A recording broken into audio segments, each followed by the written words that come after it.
अभी मेरी शादी को 2 साल ही हुए थे कि मेरे पति मुझे छोड़कर इस दुनिया से चले गए और मेरी जिंदगी में हमेशा के लिए सूनापन छोड़ गए। इतना सब कुछ होना काफी नहीं था शायद कि सास ने मेरी शादी अपने 18 साल के नाती से जबरदस्ती करवा दी। मैं उसके कमरे में गई तो उसने मुझे ऐसा सच बताया जिसे सुनकर मेरी रूह कांप गई। मेरा नाम इंदु है। मैं दिखने में बहुत ज़्यादा खूबसूरत हूँ। मैं अपने पति के साथ बहुत खुश थी। मुझे ऐसा लग रहा था जैसे इस लड़के से शादी करके मुझे दुनिया की सारी खुशियाँ मिल गई हैं। पर पता नहीं हमें किसकी नज़र लग गई थी, जबकि मैंने और मेरे पति ने आज तक कभी किसी का बुरा नहीं किया था। तो ना जाने भगवान हमारी किस्मत में ऐसे जुदा होना क्यों लिख दिया। बचपन से ही मेरी जिंदगी में सिर्फ दुख था। अभी 2 साल के लिए जिंदगी में खुशियां आईं, वो भी ज्यादा दिन टिक ना सकी। जब मैं छोटी थी तभी मेरी माँ मर गई। कुछ दिनों के बाद मेरे पापा ने दूसरी शादी कर ली। सौतेली माँ अच्छी नहीं थी, वो मेरे साथ सौतेला जैसा व्यवहार करती थी। उन्होंने कभी भी मुझे अपनी बेटी नहीं समझा। मुझसे घर के सारे काम करवाती थी। मुझे बैठे हुए वो देखना नहीं चाहती थी। जैसे ही मैं थोड़ी देर के लिए बैठती तो मुझसे कहती, तुझे दिखता नहीं है कि घर में कितना काम पड़ा है। एक दिन मैंने सोचा, घर में रहकर माँ से ताने सुनने से अच्छा है मैं किसी स्कूल में बच्चों को पढ़ा लेती हूँ। इससे 2 फायदे होंगे, पैसे मिलेंगे तो माँ की नज़र में मेरी इज्जत बढ़ जाएगी और दूसरा, माँ की खरी खोटी भी नहीं सुननी पड़ेगी। फिर मैंने एक स्कूल में पढ़ाना शुरू कर दिया। मेरी सैलरी आते ही मेरी माँ मेरी पूरी सैलरी ले लिया करती। एक दिन मेरे लिए एक रिश्ता आया। मेरे पापा ने बिना कुछ जाने समझे उस रिश्ते के लिए हाँ कर दिया। मैं बहुत खुश हो गई। सोचा चलो इस घर से अब मैं निकल जाऊंगी। लेकिन मैंने लड़के को नहीं देखा था और ना ही उसके बारे में कुछ पता था। देखते ही देखते मेरी शादी का दिन भी आ गया और मैं विदा होकर अपने ससुराल आ गई। सुहाग रात वाले दिन मैंने अपने पति को देखा। उन्हें देखकर मुझे ऐसा लग रहा था जैसे अब मेरी जिंदगी में सिर्फ खुशियां ही खुशियां हैं, क्योंकि मेरे पति बहुत अच्छे इंसान थे और मुझे अब भगवान से कोई शिकायत नहीं थी। मेरे ससुराल में मेरी सास, ननद और ननद का एक 16 साल का बेटा भी था। मेरे पति ने मुझे कहा था कि मेरे ननद के पति नहीं है और मैं अपने भांजे से बहुत प्यार करता हूँ। जब वो 2 साल का था तभी उसके पिता इस दुनिया से चले गए, इसलिए उन्होंने अतुल को हमेशा बाप जैसा प्यार दिया। मेरे ननद के बेटे का नाम अतुल था। मेरे पति ने कहा कि तुम हमेशा इसका ख्याल रखना। मैंने कहा ठीक है, आप चिंता न करें, वो मेरे लिए मेरे छोटे भाई की तरह ही है। शादी की रात अच्छी गुजर गई। अगली सुबह मेरी सास मेरे कमरे में आई और अजीब सी बातें करने लगी। उनकी बातें सुनकर मुझे बहुत शर्म आ रही थी। मैं सोचने लगी कि औरतें इस तरह की हरकत क्यों करती हैं। इसके बाद उन्होंने कहा कि तुम अच्छे से तैयार हो जाओ, तुम्हें देखने के लिए रिश्तेदार आने वाले हैं और हाँ, वो तुम्हें मुंह दिखाई में जितने पैसे देंगे वो सारे पैसे तुम मुझे दे देना। मैंने कहा ठीक है मम्मी जी। मेरी सास परंपरा निभाने वाली सास की तरह ही थी। सास के कमरे से जाने के बाद मैं तैयार होने लगी। तभी मेरा भांजा मेरे कमरे में आ गया और मुझसे बातें करने लगा। बातें करते करते ही वो मुझसे अजीब गरीब सवाल करने लगा। पूछने लगा, कल रात को आप और मामा कमरे में क्या कर रहे थे? मैंने कहा बातें करके सो गए थे। उसने कहा आप किधर सो रही थी और मामा किस तरफ सो रहे थे? मुझे समझ नहीं आ रहा था कि इसे क्या जवाब दूं। फिर मैंने कहा आपसे मैं बाद में बात करती हूँ, अभी मुझे तैयार होना है। रिश्तेदार बस आते ही होंगे, इसलिए अभी आप जाओ, मुझे तैयार होने दो। मुझे उस पर बहुत ज्यादा गुस्सा आ रहा था। सारे रिश्तेदार चले जाने के बाद मैंने ये बात अपने पति को बताई कि आपका भांजा अतुल इस तरह के सवाल मुझसे पूछ रहा था। मेरे पति ने कहा, मैंने तुम्हें कहा था कि तुम्हें उसका ख्याल रखना है, तो तुम पहले ही दिन उसकी शिकायत लेकर बैठ गई। मैंने कहा मैं शिकायत नहीं कर रही हूँ, लेकिन बच्चे इस तरह के सवाल नहीं करते। मेरे पति ने कहा इस उम्र में जिज्ञासा होती है हर बात जानने की और बच्चे सवाल पूछ लेते हैं। मेरा भांजा बहुत मासूम है, उसका ख्याल रखना। तुम्हें ना कि उसकी गलतियां तलाशनी है। मैं हैरान थी कि मेरे पति को क्या हो गया। वो वाकई अपने भांजे के लिए बहुत इमोशनल थे। ये बात मुझे समझने में देर नहीं लगी कि अगर मुझे अपने पति को खुश रखना है तो उनके सामने उनके भांजे की कोई भी बुराई नहीं करनी है, नहीं तो उन्हें बुरा लग जाएगा। उसके बाद से मैंने अतुल के बारे में कभी उनसे कुछ नहीं कहा। मेरे पति बहुत ही रोमांटिक थे। बिल्कुल सिनेमा सीरियल के पति के जैसे। वो मुझसे बहुत प्यार करते थे। वो ऑफिस से आने के बाद सारा समय मेरे साथ ही बिताना चाहते थे, लेकिन ये बात मेरी सास को अच्छी नहीं लगती थी। मेरी सास का मन कहता था कि मैं किचन में जाकर खाना बनाऊं, और मेरे पति का मन रहता कि मैं उनके पास आकर बैठूं।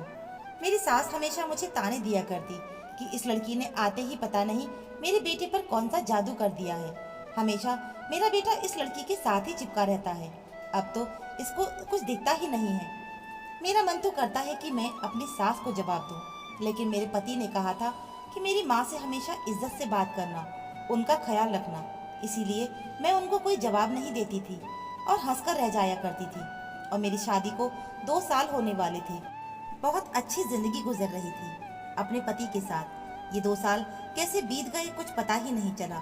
एक दिन मुझे ऐसी खबर मिली जिसने मेरे शरीर से मेरी जान ही निकाल दी। मेरे पति की सड़क दुर्घटना में मौत हो चुकी थी। मैं भगवान से प्रार्थना करने लगी कि हे भगवान, ये खबर झूठी हो। पर कुछ ही देर में मेरे पति की बॉडी घर आ गई। घर में चीख पुकार मच गई। अभी भी मुझे विश्वास नहीं हो रहा था। मुझे लग रहा था कि मेरे पति सो रहे हैं। खैर, मेरी किस्मत में यही लिखा हुआ था। कहते हैं ना कि किस्मत से ज्यादा किसी को कुछ नहीं मिलता। मेरी किस्मत में बस 2 साल की खुशियां ही लिखी हुई थी। पति के जाने के बाद ससुराल में मेरा मन बिल्कुल भी नहीं लगता था। मेरे पति ही तो सहारा थे मेरा। सास और ननद तो हमेशा मुझे ताना ही देती रहती थी। पति थे तो उनके प्यार की वजह से मैं ये सब कुछ झेल जाती थी। अब तो मेरी सास मुझसे कहा करती कि तू मेरे बेटे को खा गई, तेरे कदम ही मनहूस है, सब कुछ खत्म कर दिया तूने। और मैं चुपचाप उनकी बातें सुन लेती। यूं ही कुछ दिन बीत गए, क्योंकि अब सबकी बातें सुनने के अलावा मेरे पास बचा ही क्या था। मैंने अपने माँ पापा को कई बार कहा कि मुझे यहाँ से ले जाओ।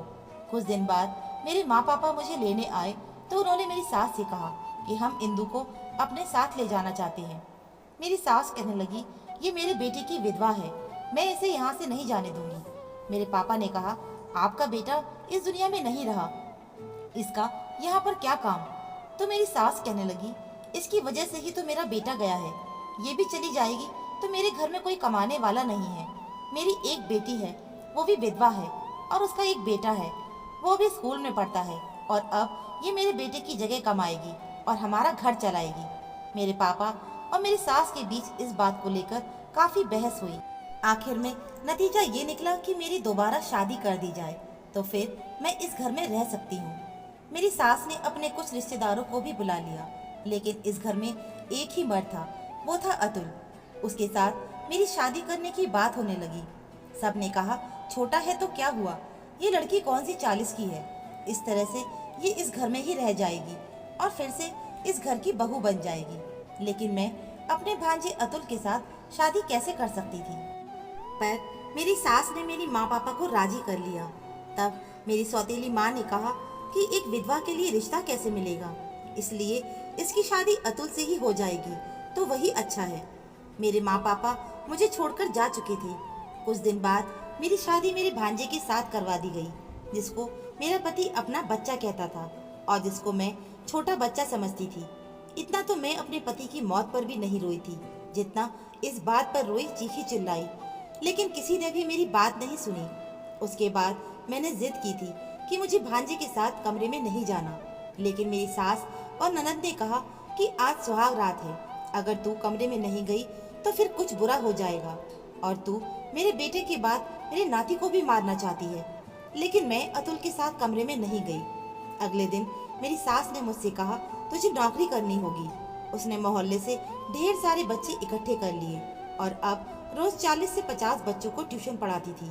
दिन में जल्दी जल्दी घर के सारे काम खत्म करके शाम को सारे बच्चों को पढ़ाती थी, जिससे मैं बहुत थक जाती थी। ऐसे ही कुछ दिन निकल गए और एक बार फिर मेरी सास मुझे मेरे पति के कमरे में भेजना चाहती थी।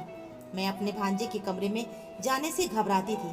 मैं नहीं जाना चाहती थी, पर मेरी सास हर वक्त मेरे पीछे ही पड़ी रहती थी। एक दिन मेरा भांजा कहने लगा, अपनी नानी से मुझे मेरी पत्नी के कमरे में भेजो।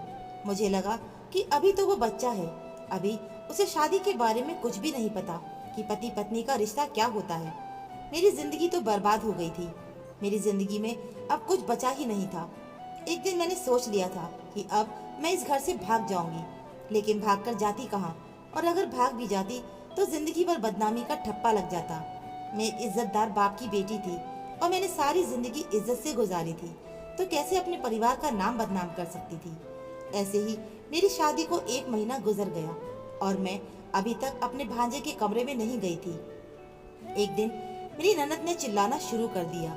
उसने कहा, आज तो तुम मेरे बेटे के कमरे में जाओगी। तुमने बहुत नाटक कर लिया। अब तुम अतुल की पत्नी हो। पति पत्नी एक कमरे में नहीं रहेंगे तो क्या अलग रहेंगे? ये बिल्कुल भी ठीक नहीं है। मैंने बहुत सोचा, लेकिन मेरी सास ने मुझे जबरदस्ती फिर से दुल्हन बनने को कहा और दुल्हन बनाकर मुझे कमरे में भेज दिया। एक पल को तो मैंने सोचा कि मैं कमरे के दरवाजे को अंदर से बंद कर लूंगी, लेकिन मैं ऐसा नहीं कर पाई क्योंकि मेरी ननद ने पहले ही दरवाजा खोल दिया था।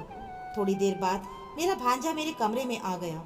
मैंने सोचा, ये तो बच्चा है, इसे डराकर सुला दूंगी। मेरी सास ननद भी खुश थी और मैं भी खुश थी। किसी को क्या पता चलेगा कि कमरे के अंदर क्या हो रहा है। मैं हैरान होने लगी कि ये ख्याल मुझे पहले क्यों नहीं आया। अतुल ने मुझे कहा, तुम बहुत खूबसूरत हो। मैंने कहा, ठीक है, अब तुम सो जाओ। मैं अपनी ज्वेलरी उतारने लगी। मैंने देखा कि वो मुझे बहुत अजीब नजरों से देख रहा था। इस तरह से मुझे तो आज तक किसी ने देखा ही नहीं था। मैंने कहा, इस तरह से तुम मुझे क्यों देख रही हो? चुपचाप से सो जाओ। थोड़ी देर बाद उसने मुझे थप्पड़ मारा। मैं हैरान रह गई। उसने कहा, तुम्हें तमीज नहीं है? अपने पति से किस तरह से बात करते हैं, बेवकूफ औरत। मैंने कहा, तुम मेरे पति नहीं हो, तुम्हारी उम्र ही क्या है?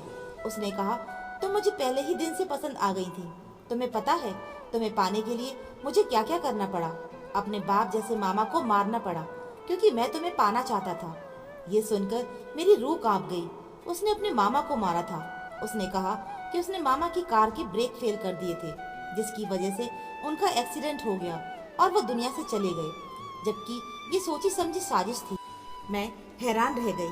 जिसे मैं अपना छोटा भाई समझती थी और मेरा पति बेटा समझता था, उसने मेरे पति को मार दिया और अभी मेरा पति बना खड़ा था।